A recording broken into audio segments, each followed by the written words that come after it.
સોની બજારમાં એકવાર આવ્યો, બેયનો આવ્યો. એમ બોલબાલામાં અમુક એવા છે કે જે ટંકર છે, અહીંયા આવી કે પણ અંદર નો આવ્યા. અહીંયા બેન ખાઈને વહી ગયા.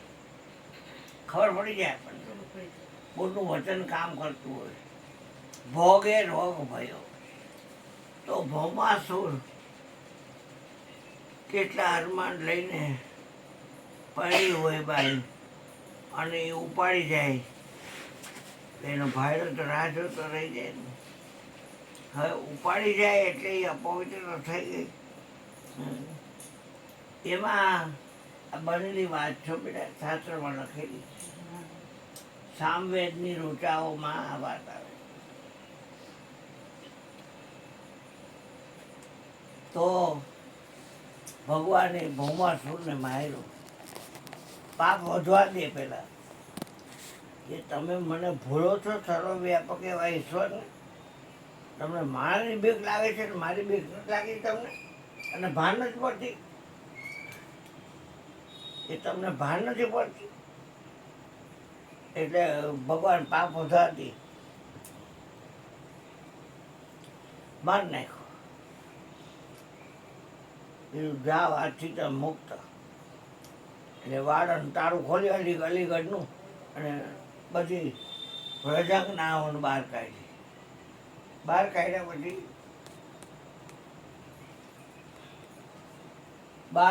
પછી પેલા એ પોતાના પતિ ગૃહે ગઈ. તો અહીંયા અપમાનજનક શબ્દોનું વરસાદ થયું. એ કૂવો પર લેવાય, ગરાફા ખાઈ લેવાય, ઝેર પી લેવાય, આ એનો મરાય ખરે. અપવિત્ર થઈ રાક્ષસ તમને ભોગવેલી આવ્યા હોય. ઘર ભેગીને થા, ઘર ભેગીને તાર માવતર ને જા. ત્યાં ગઈ, ત્યાં ભોજ આવ્યું. એ નણંદબા અહીં ન હોય, તમે વેચ્યા થઈ ગયા કેવો. તમારે કૂવા પર દેવાય, ગરાફા ખાઈ લેવાય, જેની દવા પી લેવાય, કપાસમાં છાંટવાની. અહીં ન હોય. આમે જવા બંધ, આમે જવા બંધ. એટલે બધી વિચાર કરવાની. ભૌમાસુર ભલે ભોગવતો હતો, પણ આમ હારું હતો, ખાવા તો મળતું હતું. અને હવે આ ખાવા ક્યાં જવું? આપણે અબડા છીએ, ખાવા ક્યાં જવું? અને ભૌમાસુર ભલે ભોગવતો હતો, પણ ખાવા તો દેતો હતો. નાવું, ધોવું, પહેરવું, ઓઢવું બધું બહાર ન નીકળવા દેતો. ફંડો કરીને પૂરી લેતી ગોપી. 4108. પછી બધી એ ભેગી થઈ અને નક્કી કર્યું કે આપણે એમ કરી કે કૃષ્ણએ આપણને ભૌમાસુરને માર્યો, એટલે કૃષ્ણએ આપણને મુક્ત કર્યા. તો એનું નામ લઈ અને ગામની પાછળ પાદરમાં મોટો ટેમ્બો છે, એની માથે ચડી અને ખાડીમાં પડી જાય, આપઘાત કરી લે. એટલે 4108 ગોપી ટેમ્બા પર ચડી. અને બધી એક મન. આજે એક મન કોઈનું થાય છે? બધા સાંભળો તો અંદર વિચાર સુધારતા હાલે છે. એક મન નથી થતું. અને ઓલું તો એક મનથી અલખ આરાધતા, તો આરાધે ધણી મારો આવતા. મને વિચાર આવે, તમને આવે, બાને આવે, મયુરને આવે, દીદીને આવે, ઓલા બાપુજીને આવે, ઓલા ભાઈને આવે, બધાને એ જ વિચાર આવે. એક મન કહેવાય. ગોવિંદ નામ લેકર જબ પ્રાણ तन से निकले, इतना तो करना स्वामी जब प्राण तन से निकले. ચડી અને ગોવિંદ બધી એકારે બોલી.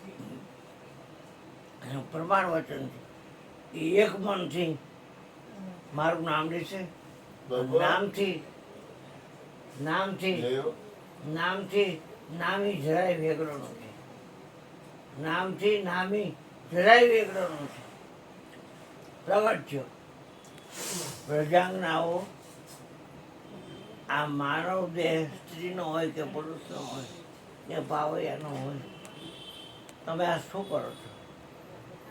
તો કે હે કૃષ્ણ, ભૌમાસુરના બંધનમાંથી તમે અમને મુક્ત કર્યા, પણ નથી હારી વાર સ્વીકારતા, નથી માવતર વાર સ્વીકારતા. તો બધા પવિત્ર કઈ કઈ અડધું જ કરે છે. એના કરતાં તો મરી જાવ સારું. એટલે અમે આપઘાત કરવા તૈયાર થયા છીએ. એટલે કે કૃષ્ણ કે તમારે પતિનું જ કામ છે ને? તો કે હા. તો હું તમારો પતિ, અને એક એકને 10 દીકરા દઈશ.